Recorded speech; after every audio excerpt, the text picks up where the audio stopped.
nom du Père et du Fils et du Saint-Esprit. Amen. L'Esprit de Dieu repose sur moi. L'Esprit de Dieu m'a consacré. L'Esprit de Dieu m'a envoyé proclamer la paix, la joie. Évangile de Jésus-Christ selon saint Luc. En ce temps-là, au cours du repas, chez un chef des pharisiens, en entendant parler Jésus, un des convives lui dit : « Heureux celui qui participera au repas dans le royaume de Dieu. » Jésus lui dit : « Un homme donnait un grand dîner, et il avait invité beaucoup de monde. À l'heure du dîner, il envoya son serviteur dire aux invités : « Venez, tout est prêt. » Mais ils se mirent tous unanimement à s'excuser. Le premier lui dit : « J'ai acheté un champ, et je suis obligé d'aller le voir. Je t'en prie, excuse-moi. » Un autre dit : « J'ai acheté 5 paires de bœufs, et je pars les essayer. Je t'en prie, excuse-moi. » Un troisième dit : « Je viens de me marier, et c'est pourquoi je ne peux pas venir. » De retour, le serviteur rapporta ces paroles à son maître. Alors, pris de colère, le maître de maison dit à son serviteur : « Dépêche-toi d'aller sur les places et dans les rues de la ville, les pauvres, les estropiés, les aveugles et les boiteux, amène-les ici. » Le serviteur revient lui dit : « Maître, ce que tu as ordonné est exécuté, et il reste encore de la place. » Le maître dit alors au serviteur : « Va sur les routes et dans les sentiers, et fais entrer les gens de force, afin que ma maison soit remplie. Car je vous le dis, aucun de ces hommes qui avaient été invités ne goûtera de mon dîner. » Acclamons la parole de Dieu. Louange à toi, Seigneur Jésus. Mon frère, ma sœur, souris. Dieu te regarde et il te veut heureux aujourd'hui. Jésus est toujours à table avec les convives chez le chef des pharisiens, comme nous l'avons entendu hier dans l'Évangile. Aujourd'hui, il donne l'enseignement sur l'invitation du royaume de Dieu, souvent comparé à une fête. Les invités refusent de répondre favorablement à l'invitation.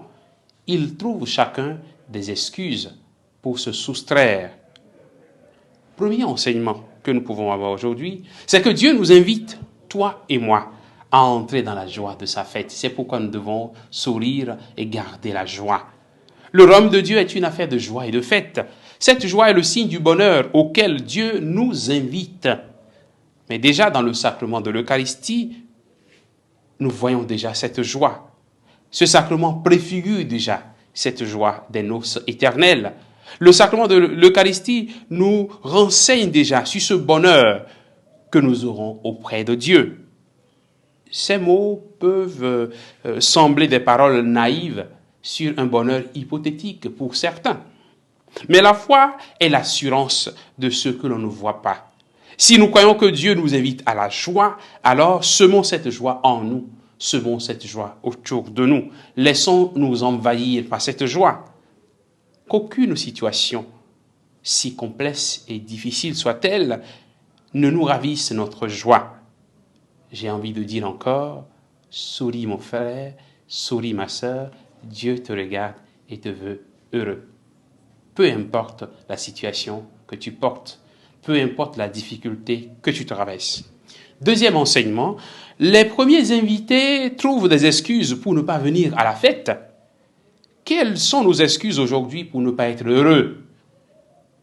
J'ai trop de soucis, j'ai des dettes par-ci, par-là, je n'ai pas de travail, je suis déçu par la vie, je suis déçu des relations, j'ai été persécuté, je suis trahi, j'ai été rejeté, etc., etc. La liste est plus ou moins longue pour chacun de nous. Quelle raison donnes-tu pour ne pas répondre à l'appel que Dieu te lance pour son royaume? Quelle raison tu donnes pour refuser d'entrer dans la joie de ce royaume? Es-tu conscient que les séductions du monde exercent sur toi une grande pression, à tel point que tu te laisses guider par le matériel et les biens de ce monde, oubliant l'auteur de tous ces biens? Es-tu conscient que le trop plein de soucis fait en sorte que tu oublies Dieu? Que le Seigneur en ce jour nous donne à chacun la joie dont nous avons besoin, qui nous comble au-delà de ce que nous attendons de lui. Que sa grâce nous soutienne au nom du Père et du Fils et du Saint-Esprit. Amen.